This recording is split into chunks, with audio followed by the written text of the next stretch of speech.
This is the test in preparation for the Etheridge Knight poetry reading, March the 11th, Tuesday, Jefferson Hall. My life has been a miserable failure. Till now. Did I put that down here? Yeah, I did. Welcome to the the first spring reading in the current Friends of the Scranton Public Library Poetry Series. Our reader tonight was Mr. Etheridge Knight, and I'll introduce him in just a moment. First, I want to say a couple of things. One is that the next reading will be in April, I believe April 15th, and that will be an open reading. I believe it'll be for between 6 and 8 local poets will read that night, and the committee, the Friends of the Scranton Public Library Poetry Committee, is looking for a reader or two still to round that program out. It's an open reading. We're looking for area poets who will read that night. And if you are interested in reading that night, would you please submit a sample of your work to Dave Elliott at Keystone College. He's in the Department of English up there. And you either will or will not read that night. Okay. As I think most of you know who have been here before, this series is funded by the Pennsylvania Council on the Arts and the Scranton Area Foundation. At the back, right inside the door, there's a basket which will accept any money you want to give, and there is also a book which will accept any signature you might want to enter. And it really is rather important that everyone who attend the meeting, the readings, sign that book so that the people at the state and locally who fund the series have an adequate record of how successful it is. And this is a very, very successful series. So if you would, even if your pockets are poor, if you would, please sign the book before you leave tonight. Mr. Knight. Mr. Knight is the author of several books of poetry, a collection of new and selected poems entitled Born of a Woman will soon be published. And I will introduce Mr. Knight by reading the cover jacket. It begins with one of his poems. It is hard to make a poem in prison. The air lends itself not to the singer. Then says, Etheridge Knight began writing poetry as an inmate in the Indiana State Prison during the early 60s. His frank and powerful poems depict the fractured lives of black men and women in a divided society, beset by drug addiction, as he was, by violence among themselves, and by conflict with a hostile system. Etheridge Knight's people share the need to survive, but they love too, and love proudly. The extraordinary range of his work reveals a passionate and generous intelligence, as determined, he's generally intelligent, as determined to celebrate the oppressed, as to condemn the oppressor, and as eager to praise the good in life as to protest its evil. Born of a Woman brings together Etheridge Knight's most important work from 2 decades of writing, including the best of poems from prison, published in 1968, and Belly Songs and Other Poems, 1973, along with many previously uncollected poems. The selection includes political poems, elegies, lyrics, all of them fruit of hard-earned experience. Through all of them, love is Etheridge Knight's ultimate protest, as he fashions escape after escape from the prisons of body and mind that would diminish him and his concerns. His poems take risks, but he welcomes the demands of his calling. As he himself puts it, making jazz swing in 17 syllables ain't no square poet's job. A bit of biographical information. Mr. Knight was born in Mississippi in 1931. He currently lives in Memphis, Tennessee, and he has received any number of grants and awards, et cetera, et cetera. He presently is conducting the Free People's Poetry Workshop in Memphis, and he is also editing a collection of toasts for the Center of Southern Folklore. For those who are interested, Mr. Knight's current publisher, the publisher of the soon-to-be published Born of a Woman, is Houghton Mifflin. Mr. Etheridge Knight. Yeah, now we got to.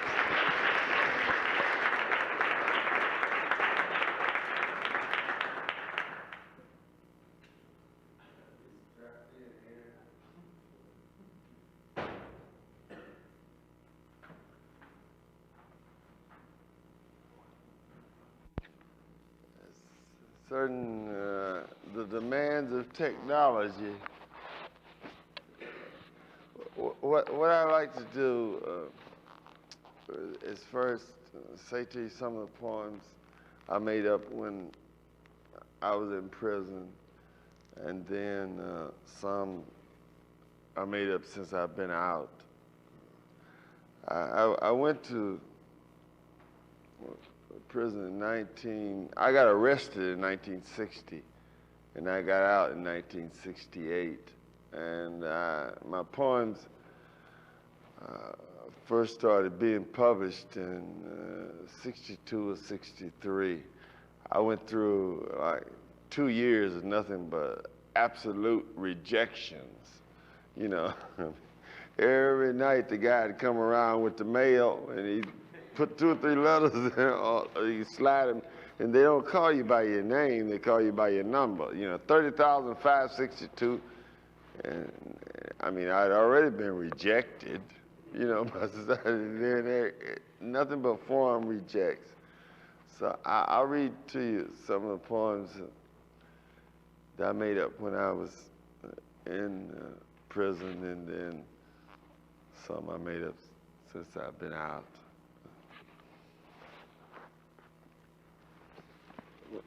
The first one I want to say to you is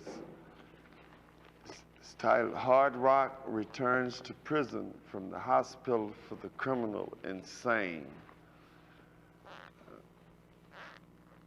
Definitions are very powerful things, and a lot of the men, especially the young men in prisons who wouldn't go along with all of the bullshit rules, would be thrown in the hole in solitary confinement. And if that didn't, quote, teach them their lessons, then they would be defined as crazy, and they'd be sent to mental institutions where ugly things were done to their heads. It's very easy to define a person in prison, or if you're a woman. You know, a brother can have a sister defined as crazy. A husband can have a wife that's crazy and put in, you know, I want her locked up. She's hysterical. She's demented. Anyway, it's titled, Hard Rock Returns to Prison from the Hospital for the Criminal Insane. Hard Rock was known not to take no shit from nobody, and he had the scars to prove it. Split purple lips, lumped ears, welts above his yellow eyes, and one long scar that cut across his temple and plowed through a thick canopy of kinky hair. The word was that Hard Rock wasn't a mean nigger anymore, that the doctors had bored a hole in his head, cut out part of his brain, and shot electricity through the rest. When they brought Hard Rock back, handcuffed and chained, he was turned loose like a freshly gelded stallion to try his new status. And we all waited and watched like Indians at a corral to see if the word was true. As we waited, we wrapped ourselves in the cloak of his exploits. Man, the last time it took 8 screws to put him in the hole. Yeah, remember when he smacked the captain with his dinner tray? He set the record for time in the hole. 67 straight days. Old Hard Rock. Man, that's one crazy nigger.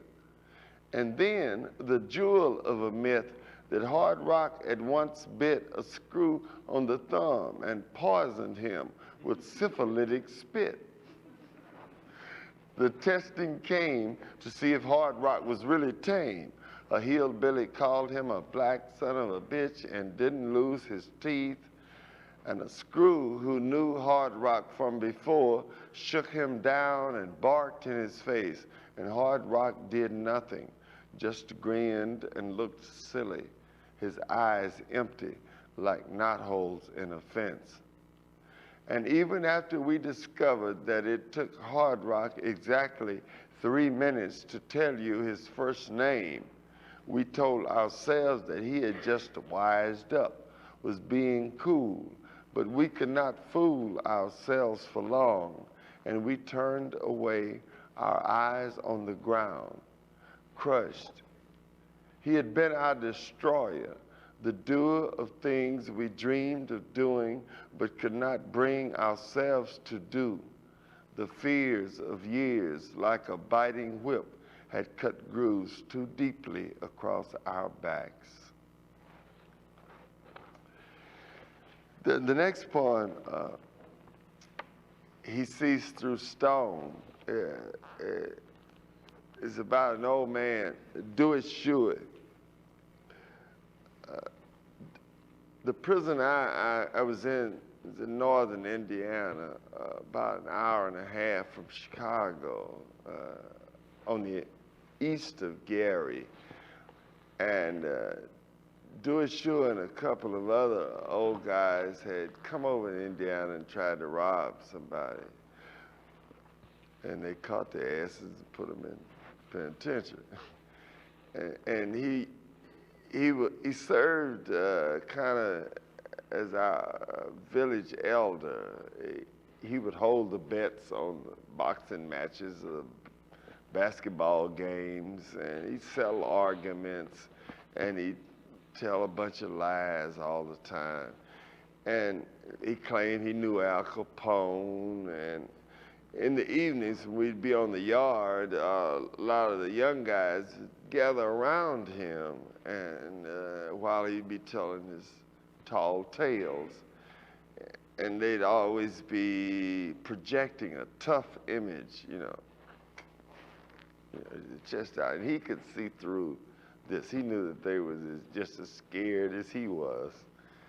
And I made up this poem, He Sees Through Stone. He sees through stone. He has the secret eyes, this old black one who under prison skies sits pressed by the sun against the western wall, his pipe between purple gums. The years fall like overripe plums, bursting red flesh on the dark earth. His time is not my time, but I have known him in a time gone. He led me trembling cold into the dark forest, taught me the secret rites, to make it with a woman, to be true to my brothers, to make my spear drink the blood of my enemies.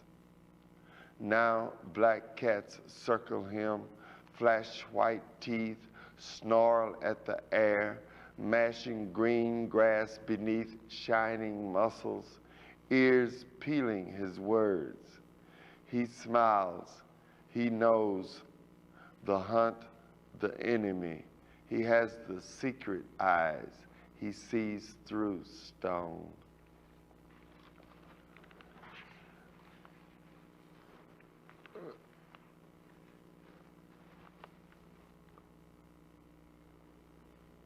The violent space. I'll read to you too, for Freckle-Faced Gerald and the violent space, because I made them up at the same period of time.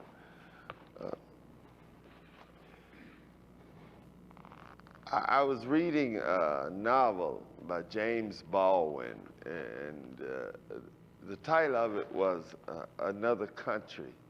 And I read it because in the newspapers there was a controversy going on someplace in southern Illinois because some English professor at some school had listed Another Country as suggested reading, recommended reading or something. And the novel dealt with one of the main characters was a young black man who was homosexual, and he's also a musician. He was a drummer. And about a third of the way through the novel, he committed suicide because of social pressures. And I wasn't agreeing with Baldwin's portrayal of black males, because we very seldom commit suicide directly. We might kill each other, drink ourselves to death, overdose, but we don't jump off no bridges or shoot ourselves in the head. You know, it's just in our style. And so I was disagreeing with Baldwin's portrayal of the character of the black male. And then that evening when dudes came in from work, he's telling me about this young black dude, Gerald. He's 16 years old, and he had been raped in the prison laundry by some of the older convicts. So I made up this poem for him, for freckled-faced Gerald. Now, you take old Rufus. He beat drums, was free and funky under the arms, fucked white girls, jumped off a bridge, and thought nothing of the sacrilege. He copped out, and he was over 21. Take Gerald. 16 years, hadn't even done a good job on his voice. He didn't even know how to talk tough or how to hide the glow of life before he was thrown in as pig meat for the buzzards to eat. Gerald, who had no memory or hope of copper hot lips or firm up-thrusting thighs to reinforce his flow, let tall walls and buzzards change the course of his river from south to north. No safety in numbers like back on the block. 2's are plenty. 3, definitely not. 4, you all Muslims. 5, you were planning a race riot. Plus, Gerald could never quite win with his precise speech and innocent grin the trust and fists of the young black cats. Gerald, sun-kissed 10,000 times on the nose and cheeks, didn't stand a chance, didn't even know that the loss of his balls had been plotted years in advance by wiser and bigger buzzards than those who now hover above his track and at night light upon his back. A fun poem of mine, I call it, The Warden Said to Me the Other Day. It's a fact that in the springtime, the escape rate goes up in prisons, especially among the young men. When the sap started rising in the trees, the guys started getting somewhere, you know. And this warden didn't understand biology or nothing at all, you know.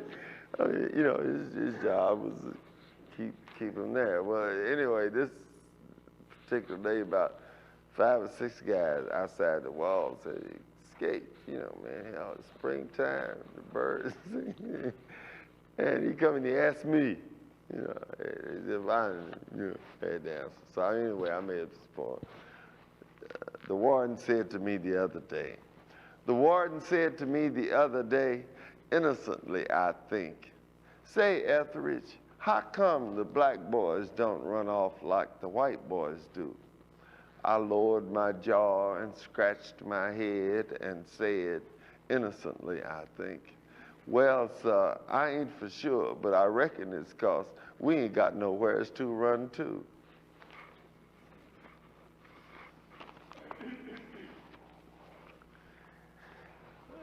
Let me say to y'all 2 or 3 more poems I made up in prison.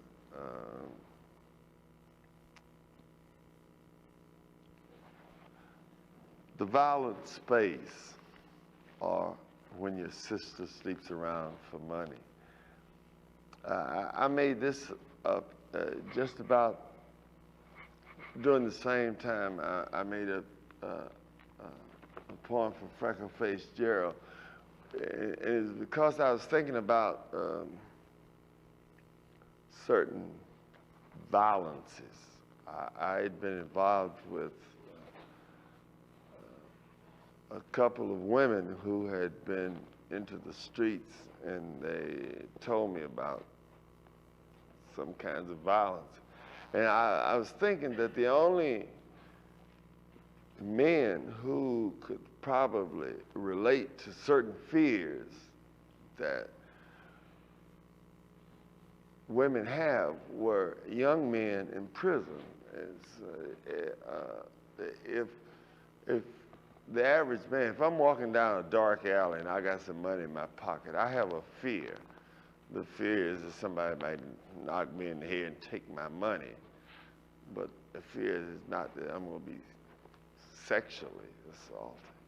And young men in prison are the only ones I think that could probably relate to the fear that a lot of women have. And she was telling me about all these fears and the violence there. Anyway, the violent space, or when your sister sleeps around for money. Exchange in greed the ungraceful signs, thrust the thick notes between green apple breasts, then the shadow of the devil descends, the violent space cries and angel eyes, large and dark retreat in innocence and in ice. Run, sister, run, the booger man comes. The violent space cries silently like you cried wide years ago in another space, speckled by the sun and the leaves of a green plum tree, and you were stung by a red wasp, and we flew home. Run, sister, run, the booger man comes. Well, hell, little sis, wasps still sting. You are all of 17 and as alone now in your pain as you were with the sting on your brow.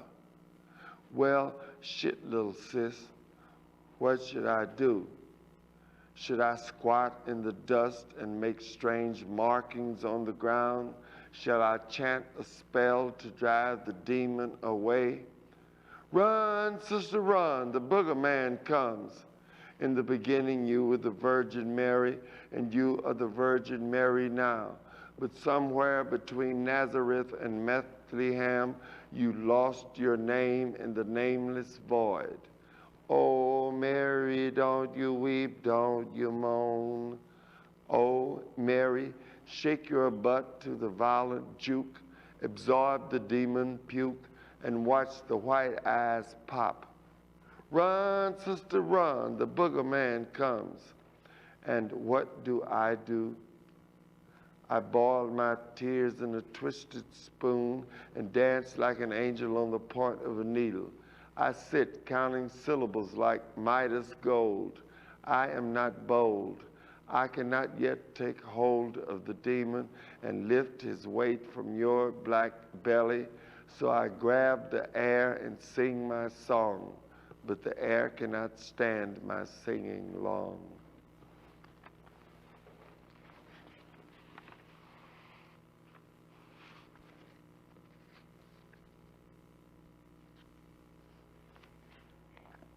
Cop-out session. There are, you know how we get into most any of the art disciplines, and we get to categorizing and categorizing, and there's one category that's called confessional poetry that deals really with the I, and usually it's a stage where it ain't moved from the I to the we. You know, it's always, you know. The poetic I is equivalent to the editorial we. You know, it's I. Well, and sometimes the religiousness has always known that confession is sometimes good for the soul.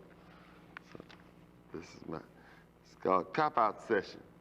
I done shot dope, been to jail, swilled wine, ripped off sisters, passed bad checks, changed my name, howled at the moon, wrote bad poems, turned back over flips, flipped over backwards. In other words, I've been confused, fucked up, phony, scared, and jive to a whole lot of people. Haven't you, in one way or another? Anybody else want to cop out?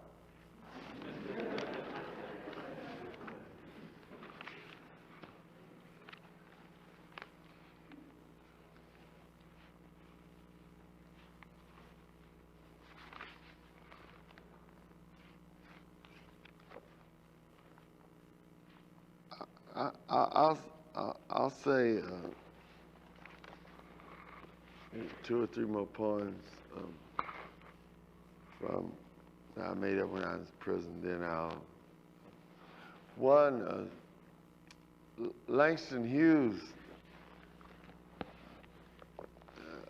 one of my mentors, and he died when I was in prison. And when I was a boy, in my teens, one of my group's favorite singers was Billie Holiday, and she had a record. It's called Strange Fruit. The beginning stanza of Strange Fruit went, "A southern tree bears a strange and bitter fruit, blood on the leaves and blood on the roots, black bodies swinging in the southern breeze, strange fruit hanging from the poplar trees." And years later, after I got grown, I found out that that was a poem of Langston Hughes that Billie Holiday had ran across and liked and had put to music. So when I heard that Langston Hughes had died, I made a poem for him. For Langston Hughes, gone, gone, another weaver of black dreams has gone. We sat in Junebug's pad with the shades drawn and the air thick with holy smoke, and we heard the ladies sing Langston before we knew his name. And when black bodies stopped swinging, Junebug, TG, and I went out and swung on some white cats. Now, I don't think the myth maker meant for us to do that, but we didn't know what else to do. Gone, gone, another weaver of black dreams has gone.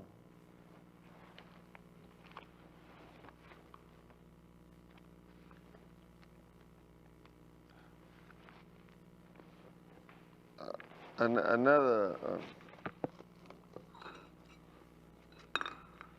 short poem is titled Apology for Apostasy. I made this poem up after reading a review in the New York Times book review section. When I was in prison, I used to read it religiously because I thought that's what all poets and artists, if you didn't read the New York Times book review, you weren't literary. How little I knew.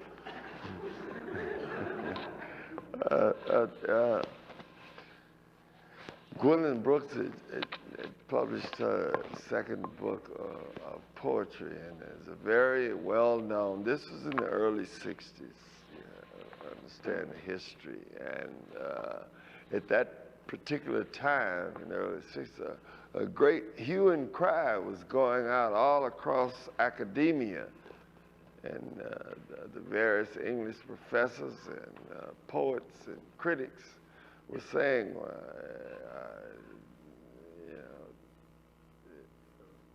we're not reaching universality. And that's what this dude was saying. What he said, essentially, Gwendolyn Brooks, was that he doubted if she could quote, write. Poets don't write no way. They sing or say. But he said he doubted if she could write without making the reader aware that, number one, she was black, number two, she was a woman. And he implied that if being a woman or being black was all she had to talk about, it didn't reach universality. So all I could do was make up a poem since I didn't pay attention. I guess you can do it on the outside. It's called Apology for Apostasy. Soft songs like birds die in poison air, so my song cannot now be candy. Anger rots the oak and elm. Roses are rare, seldom seen through blind despair, and my murmur cannot be heard above the din and dam.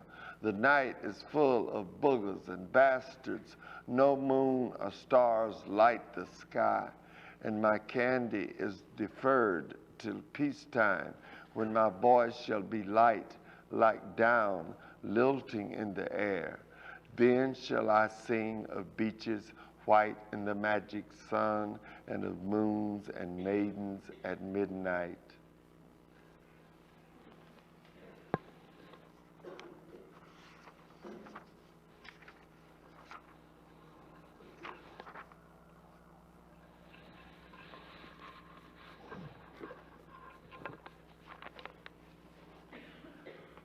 I want to read to you my favorite anecdote. Rehabilitation and treatment. It was told to me by Joe Martinez, a Mexican American.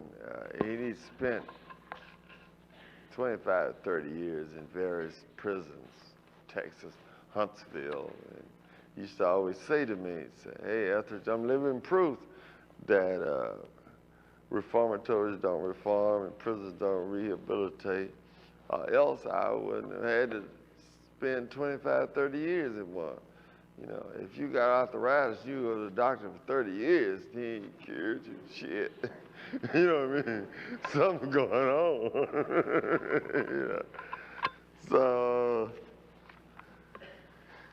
it's like rehabilitation and treatment. The convict strolled into the prison administration building to get assistance and counseling for his personal problems. Just inside the main door were several other doors proclaiming parole, counselor, chaplain, doctor, teacher, correction, and therapist. The convict chose the door marked correction, inside of which were two other doors, custody and treatment. He chose treatment and was confronted with two more doors, juvenile and adult. He chose the proper door and again was faced with two doors, previous offender and first offender. Once more, he walked through the proper door and again, two doors, Democrat and Republican. He was a Democrat, and so he hurried through that door and ran smack into two more doors, black and white.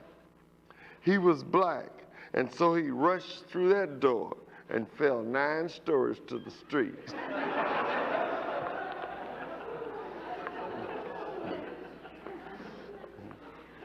If Joe, you know, if I had,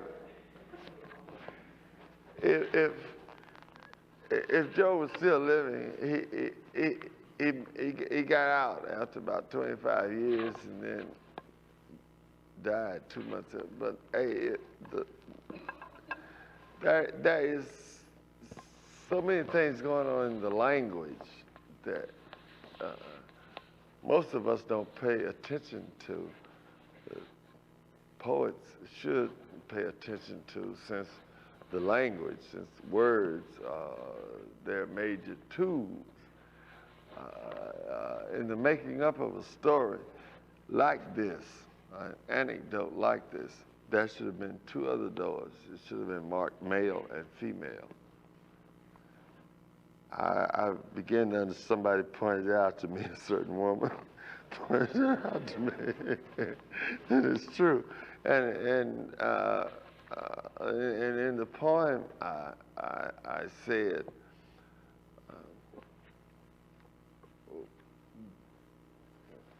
I forgot what poem it was, but there are things, we'll have a talk after, but there are things in the language that as people who use the language ought to be aware of, the racism and the sexism in the language that's almost unconscious. Anyway, I read some more poems.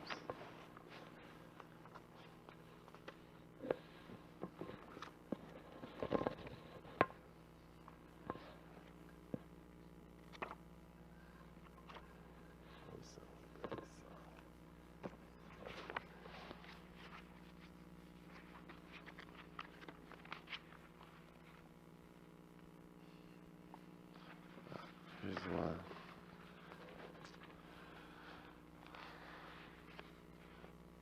Upon your leaving for Sonia,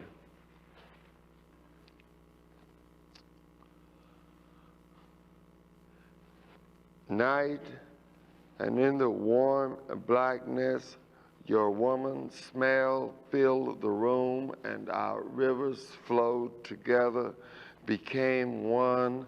My love's patterns, our sweat-drenched bellies made flat cracks as we kissed, like sea waves lapping against the shore, rocks rising and rolling and sliding back. And your sighs softly calling my name became love song, child woman songs old as 1,000 years, new as the few smiles you released like sacred doves. And I fell asleep, ashamed of my glow, of my halo, and ignoring them who waited below to take you away when the sun rose. Day and the sunlight playing in the leaves above us fell across your face, traced the tears in your eyes and love patterns in the wet grass. And as they waited inside in triumphant patience to take you away, I begged you to stay. But Etheridge, you said, I don't know what to do. And the love patterns shifted and shimmered in your eyes. And after they had taken you and gone, the day turned stark white, bleak, barren like the Nordic landscape. I turned and entered into the empty house and fell on the floor, laughing, trying to fill the spaces your love had left, knowing that we would not remain apart long. Our rivers had flowed together. We are one and are strong. This next one is titled Feeling Fucked Up. It's the same poem. It's a poem about the same woman. I got a telephone call one night. I was in Nashville, Tennessee. And she called me and said, I divorced you. I hung up the phone. And the next day I was going to Hartford, Connecticut, and I was on the airplane. I had about 3 or 4 of them scotches and things. And I got to thinking about it. And I was feeling fucked up. And so I titled the poem, Feeling Fucked Up.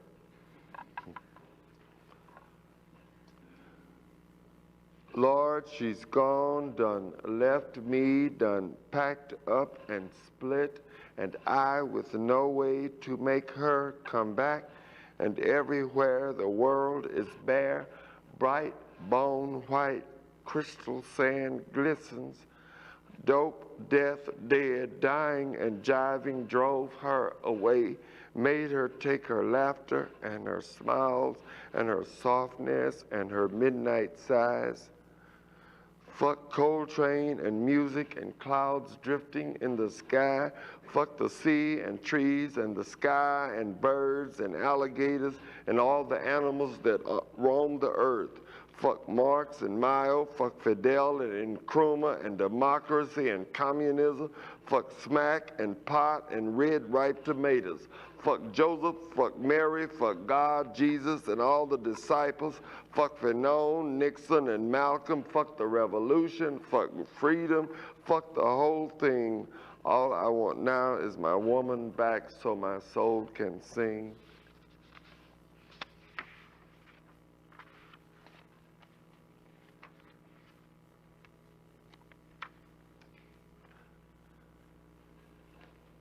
Dark prophecy, I sing of shine. This poem is out of a black male oral tradition. Very few of these poems have been published until recently. They're like folk poems, folk songs. Until like 7 years ago, none of them had been published. And like folk tales and things, they usually deal with personified animals, catastrophes. Anyway, this particular one has to do with shine and sinking of the Titanic.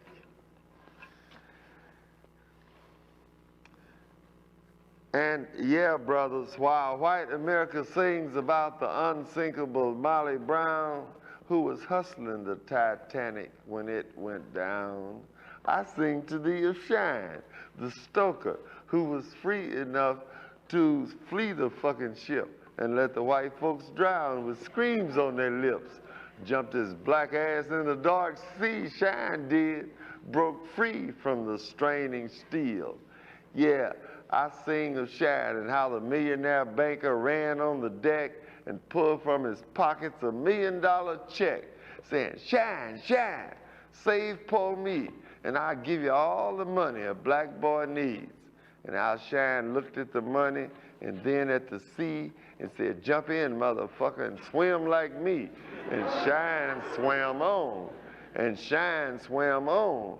And how the banker's daughter ran naked on the deck with her pink tits trembling and her pants round her neck, saying, Shine, Shine, save poor me, and I'll give you all the pussy a black boy needs. And how Shine said, now pussy's good, and that's no jive, but you got to swim, not fuck, to stay alive. And Shine swam on, and Shine swam on. And how Shine swam past the preacher, floating on a board, crying, save me, nigga, Shine, in the name of the Lord. And how the preacher grabbed his Shine's arm and broke his stroke, and Shine pulled his shank and cut the preacher's throat. And Shine swam on, and Shine swam on. And when the news hit shore that the Titanic had sunk, Shine was up in Harlem, damn near drunk.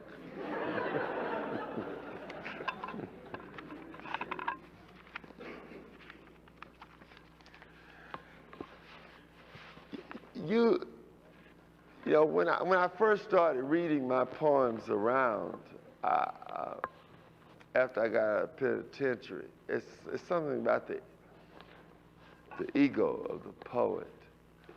And I've learned that more and more that you get into poetry, into any art, it's about the dissolution of the ego, not the enlarging the ego.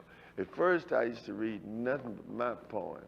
I mean, I do read, but after a while, you incorporate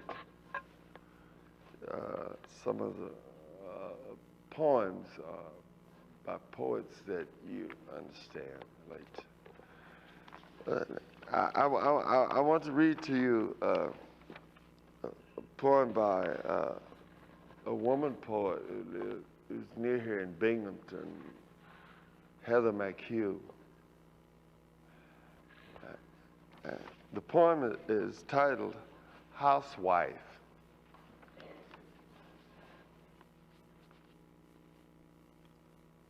Housewife. I want to be whipped again, whole day on the floor, upon my knees, stripping them clean, while men sleep in a nearby room. Dying to please, pleased to die, I wait for someone to wake up, grab a strap, do me in. Outside, in fact, the day is soft and not a killer. Children and noises slip on it without falling. Where have I been? After a week, the scraps begin to rot in the sink. Can't be hip doing dishes, baby, flipping plates, stacking the rack. I might as well have wanted to be born black as to be free of these wishes. Now a door slams open. They begin to stumble out, awaking to want, to shake the kitchen down, break open cabinets. They grub and rummage and drop the empty cups. I hear a curse like a ketchup bottle hit the tiles, and I start taking off. I do start taking off. Already one of them is playing with his belt as if it were a sweet thought. Already I have fought and felt the long line of it coming true, and my own coming, and across my back my whole life humming.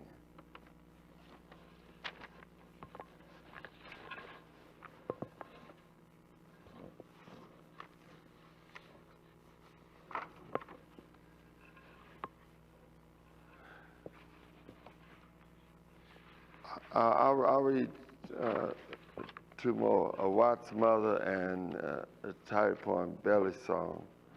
And then, you know, if anybody had, we'll talking about any questions, comments, conversations. A Watt's Mother Mourns While Burning Beans is an old poem.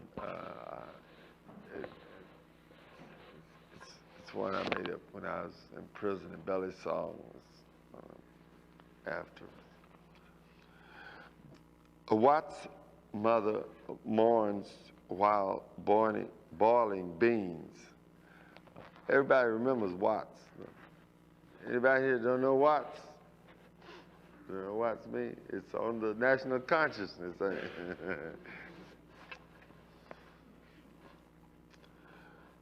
The blooming flower of my life is roaming in the night, and I think surely that never since he was born have I been free of fright. My boy is bold, and his blood grows quickly hot. Even now he could be crawling in the street, bleeding out his life, likely as not. Come home, my bold and restless son, stop my heart's yearning. But I must quit this thinking. My husband is coming, and the beans are burning.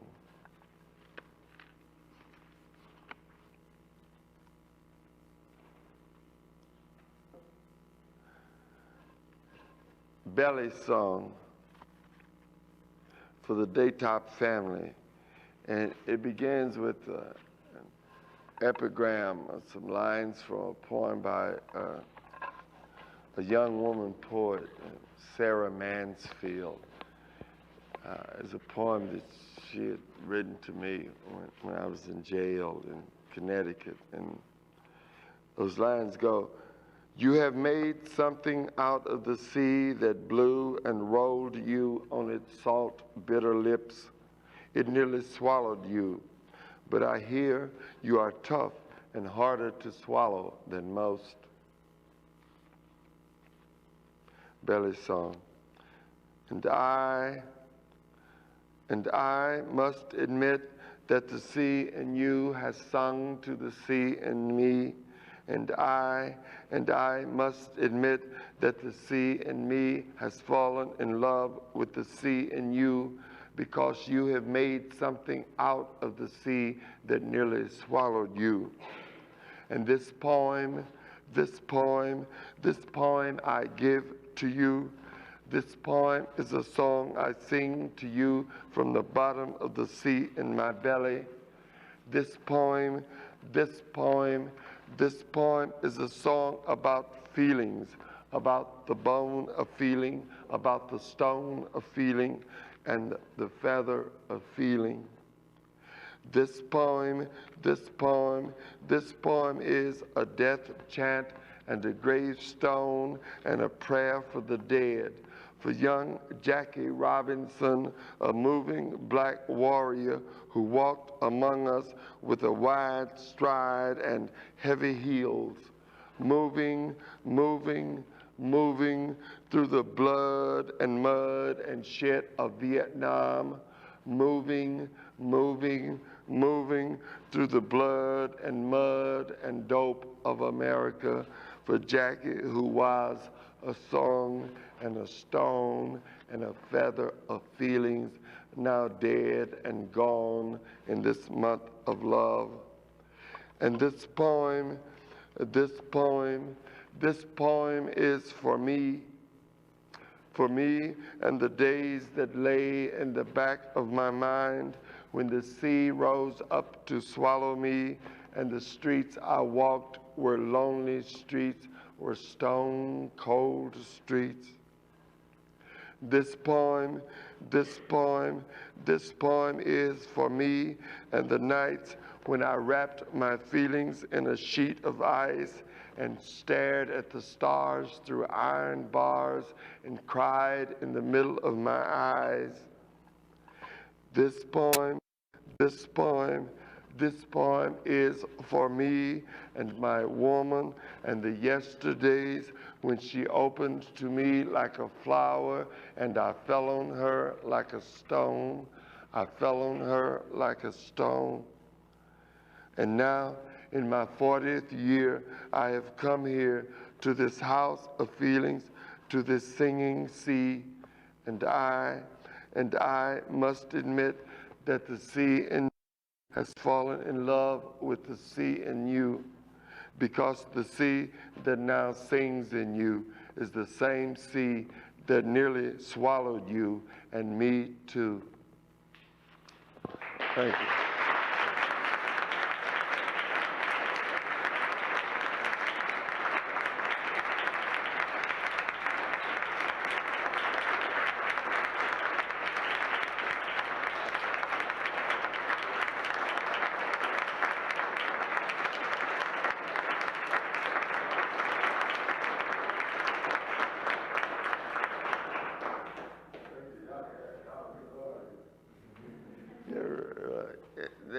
Anybody have any questions, comments?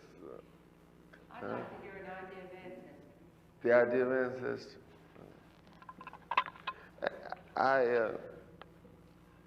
That's what we read at the I made up the idea of ancestry when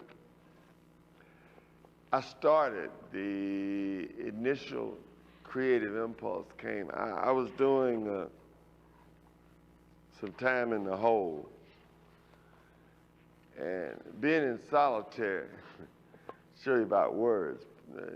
In the penitentiary, there are like 3 or 4 different places where you're locked up by yourself. And they got different names for it, but it means the same thing. Administrative segregation, isolation, solitary. No, but what it means is that you're locked in a little space by yourself. It's really next to the graveyard. And I started off this poem because after a while, the first couple of days when you're in solitary, you're still cranked up from whatever the incident was that caused you to be there. And you know, you're thinking about that and you're still tense from that. And around the fourth, fifth day after you know, you do push-ups and you play with yourself and but then out to about the 8th or 9th day, you start getting disoriented. You forget what day of the week it is, what day of the month, and you try to latch on to frames of references. And this particular time, I spent remembering my relatives. And I remembered later that I had done the same thing when I was a child. It's got to do with relationships. You notice children will write down the names of their cousins and mothers, uncles, and blah. At least I did. You know, it's trying to get some sense of who you are and where you're at. And that's what this poem is about.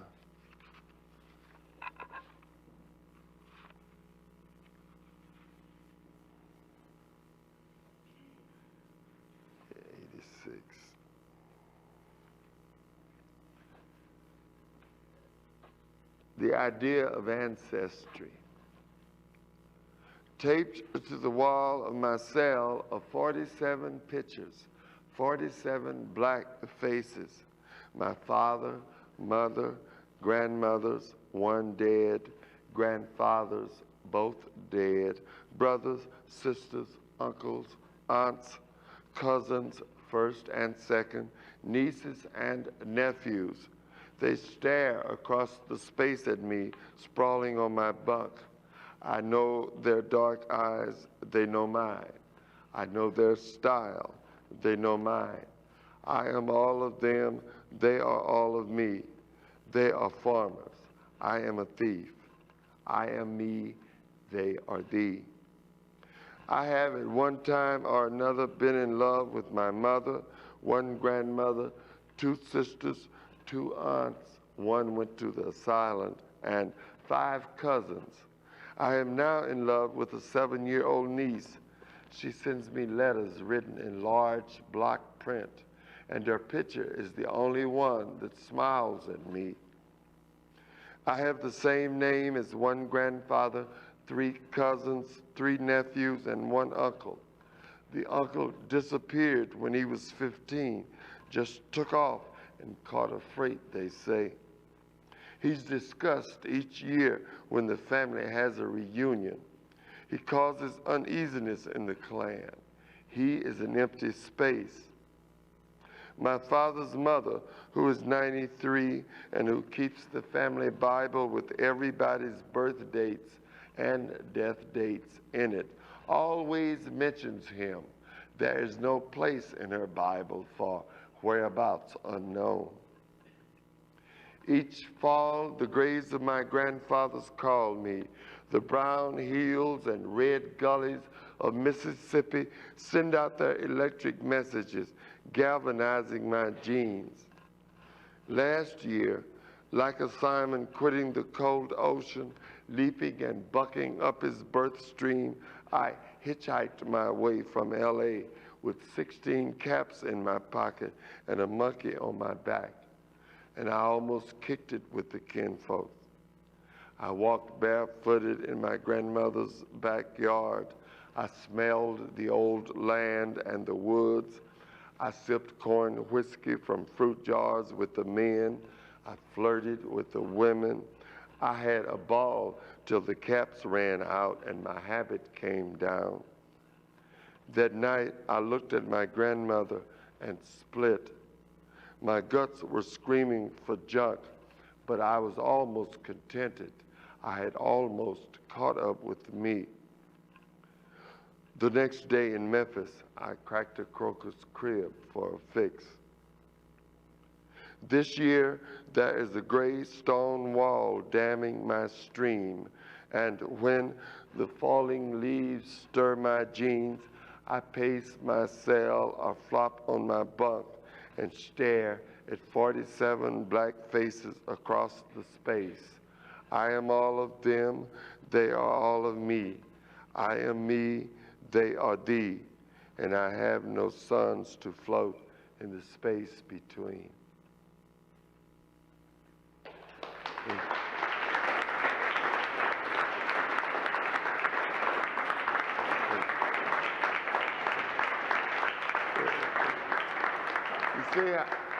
You see how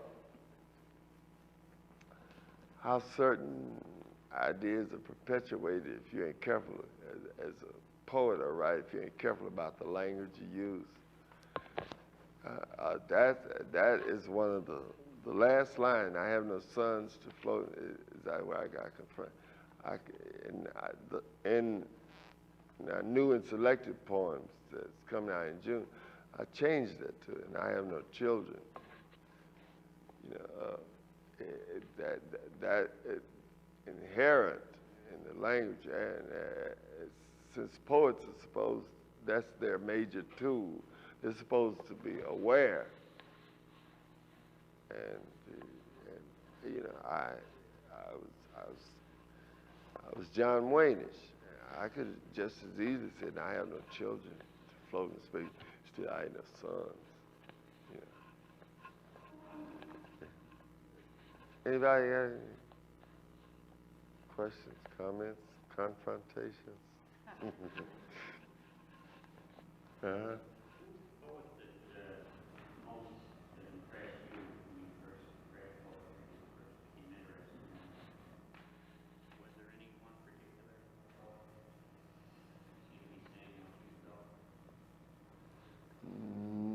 No, a lot of poets impressed me, but I think the poet that I was most influenced by Gwendolyn Brooks and Dudley Randall,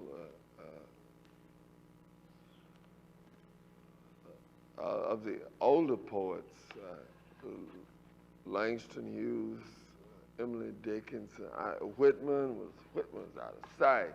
I mean, this stuff was so wide, you know. I mean, but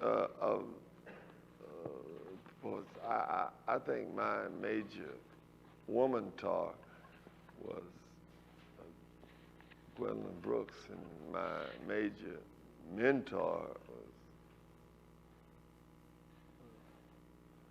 probably Walt Whitman. But you know, there was Robert Bly and Galway Cornell, James Wright, a lot of, you know, and when, after I started getting published, when I was in the joint, lots of poets, you know, would send me stuff and would correspond. Dudley Randall, you know, he's one of my major influences. He and Gwendolyn Brooks would come down and visit me in a joint, and she's the one who turned me on to haiku. Later I asked her why. You know, she said because she was too wordy. You know, you know, you know that there's a power in the word, and so I figured the bigger the word, the bigger the power. Yeah, that's logical. She came here 2 years ago to Scranton, Gwendolyn Brooks. She did? Yeah. And, you know, she really taught me about using words to make up images rather than just delivering concepts, intellectual concepts. Because, and when you, who has the power to define, and poetry is that, this thing got to do with evoking. Like, enough of that many lectures. Anybody got any questions?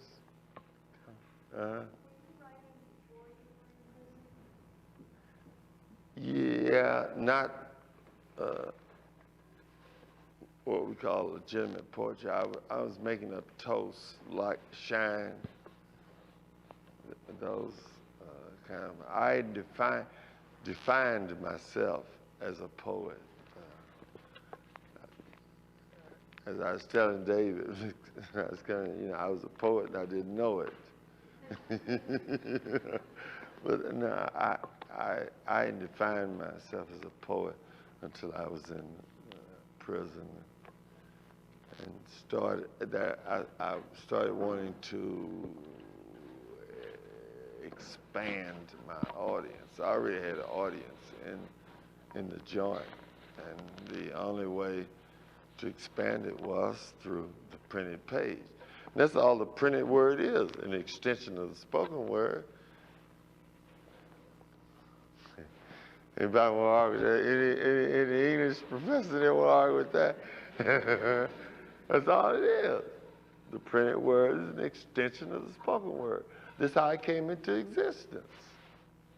At some point, when you couldn't say what you wanted to say to somebody, they got too far away, you had to make up a sign, a symbol that represented a tone of your voice. They're not separate entities at all. Nobody want to argue with that? I mean, I know, sorry. I want to ask about this. Do you find that you can change around the printed word more effectively, and you pull it out after a year or two and play with it more easily than you can in the spoken word? Yeah, that's what we were talking about this afternoon. That's a revision. First, you have to have a vision, then a revision. Show, because language is a living thing. Language comes about by the world, by the economy, by politics, by the shape of the environment you live in. People in mountains talk in different speech patterns than people who live in valleys. People who live on islands, speech patterns are different than people who live in wide open spaces. I mean, language is it's the basic vehicle of communication. I mean, there's body language and blah, blah, blah, but the spoken word is the major way we communicate, that we come into communion, our community. And it's why we don't speak English, we speak American. We don't speak the same language that 18 million people on an island off the coast of France speak. Our language has been informed by Indians, Spanish, Africans, been informed by our history and the patterns. The English speak generally, their general speech pattern is iambic pentameter. I say, "Oh, chap, will you stop in for a spot of tea?" I mean, like they have those voice graphs like fingerprints, that you can tell a person talking just like you tell by his fingerprints. And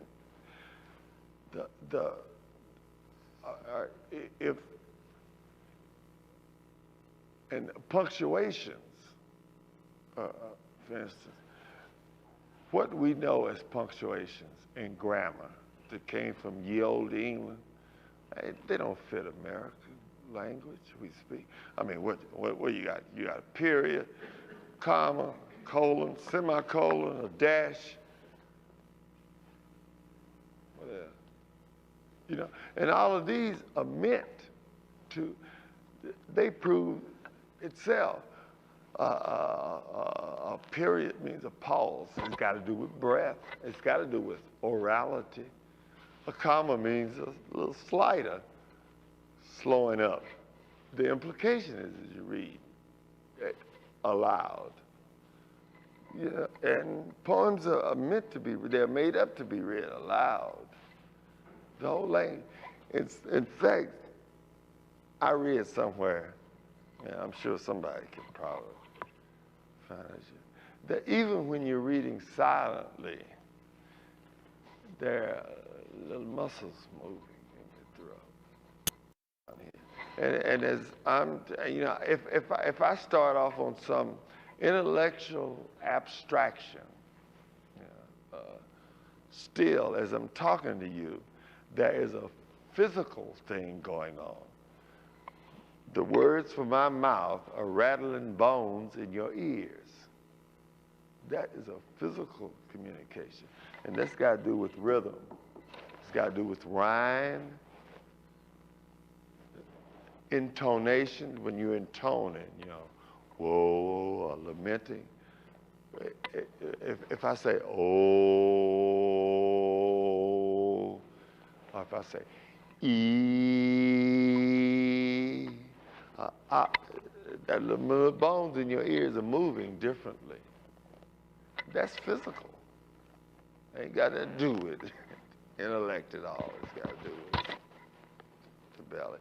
And that's where the language is built on, especially the language we speak is built on the vowels.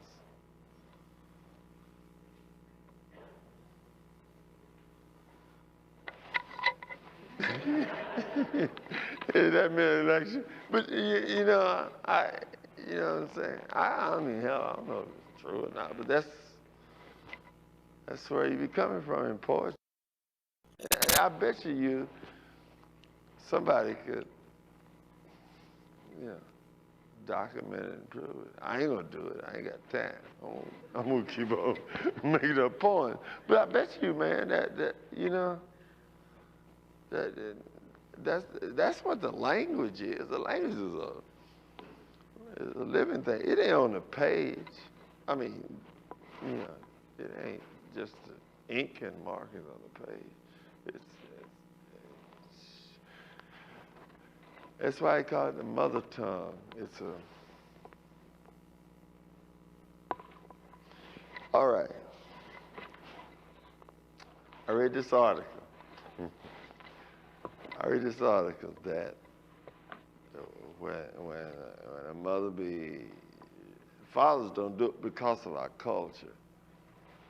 You know, the daddy got to go 9 to 5, blah blah blah.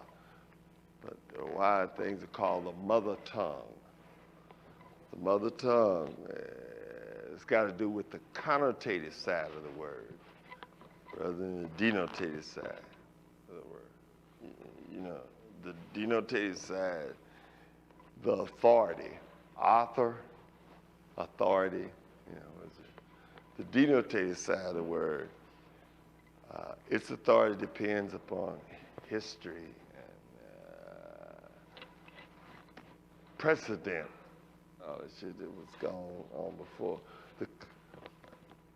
It is the external authority. That's the authority of the teacher, judge, preacher, and all that. The connotative side of the word, you know, the feminine side of the word, its authority comes about through common agreement, through internal, not external. We agree that a certain rise of the voice, or lowering of the voice, intonations, you know, and that the reason that it proves valid that the subject, look at the logical language. First there's the subject, the verb, and then the object. Objectivity, you can do without. You can't do without the subject and the verb. That in the goo-goo and the gaga and the and all of that is connotative even before you get to the literal meaning of words. You know, the no, all of that's connotative before you get to the objective. That's why I say, what's your mother tongue? Good. And that's why poetry is so hard to translate from one language to the other. in the election.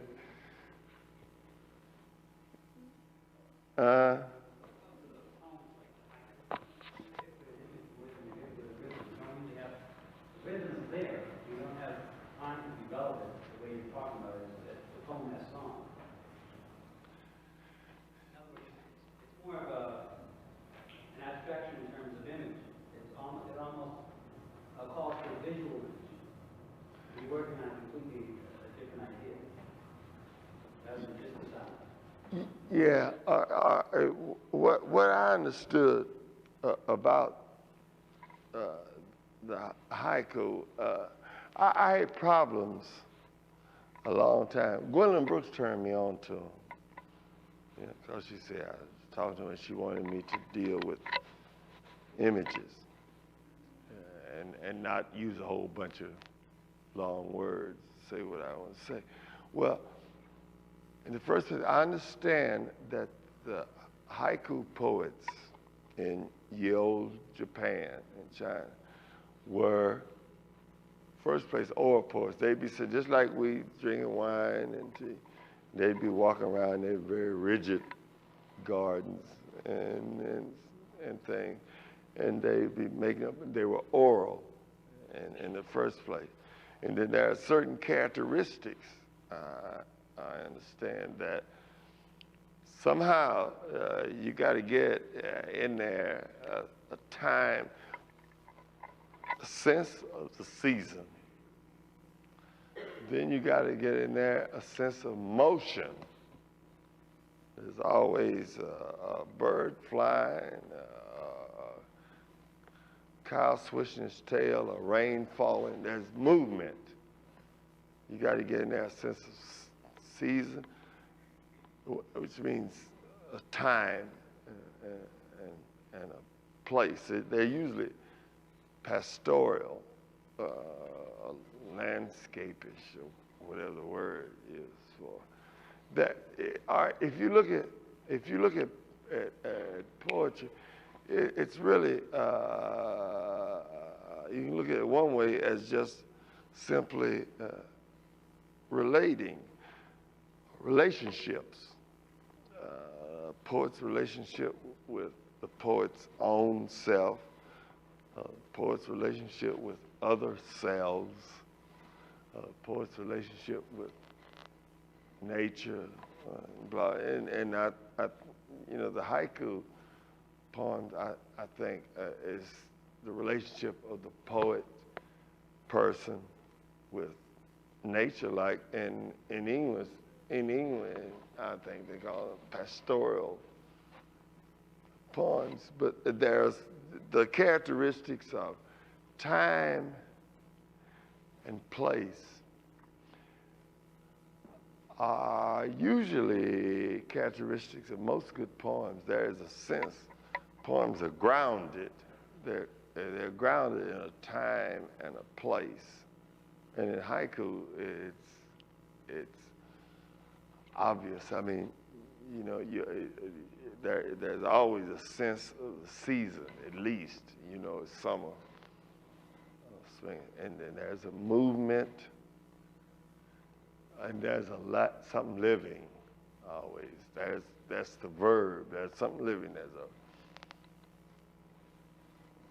a cow waving its tail, a bird flying, leaves blowing in the wind or something. And that's usually characteristic of most good poems if you approach them that way. But I've always wanted to hear from some Japanese haiku poet, because I read haiku. I don't know if I'm reading them right. Well, I guess I just say, well, it's American haiku. But I've always wanted to hear Japanese haiku poets read haiku just to see how they do.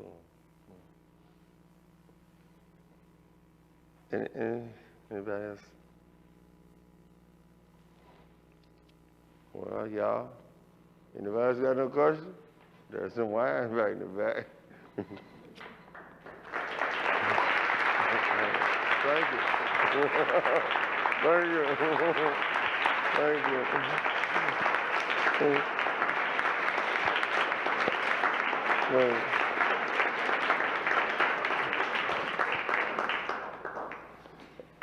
I also found out that this is my justification for drinking wine. If in the Greek mythology, that wine is, that was selling muses. Yeah.